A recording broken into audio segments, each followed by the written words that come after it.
Police and BSF raided the house of drug dealer Idris Mia, a resident of Rabindranagar Sunamura area, and recovered 70,000 Yava tablets and rupees 1,34,000 in cash based on a secret information.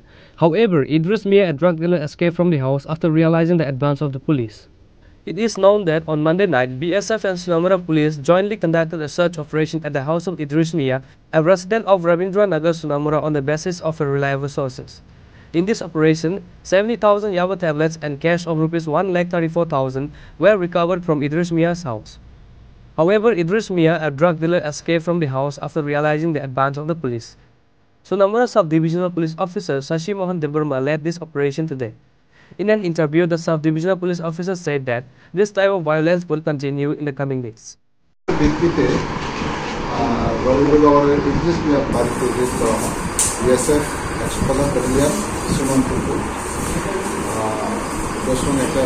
Joint check করা সোনামুড়া এবং এখানে অনুমান 70,000 ইয়াবা tablet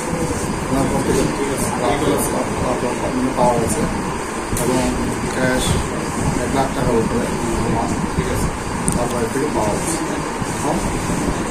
আমরা একটা FIR নিয়ে আইনত তদন্ত করার জন্য আইন মোতাবেক তদন্ত করে এফআইআর হিসেবে তদন্ত করে।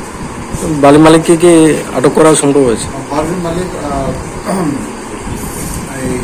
ইদ্রিস মিয়া পুলিশ এবং বিএসএফ এর জয়েন্ট রেডের আওয়াজ পেয়ে পালিয়ে গেছে। তার বিরুদ্ধে কি কি ধারায় মামলা নেওয়া হবে? এখন আমরা এনডিপিএস মামলা গ্রহণ করে আমরা তদন্ত শুরু করব।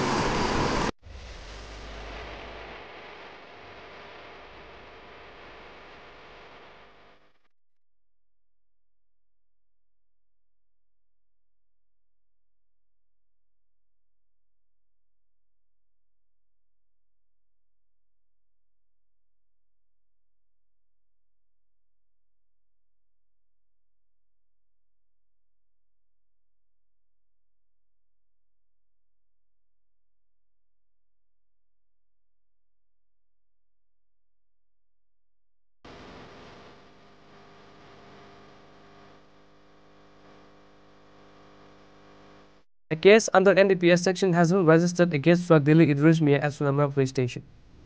Bureau Report, Chini Khorang.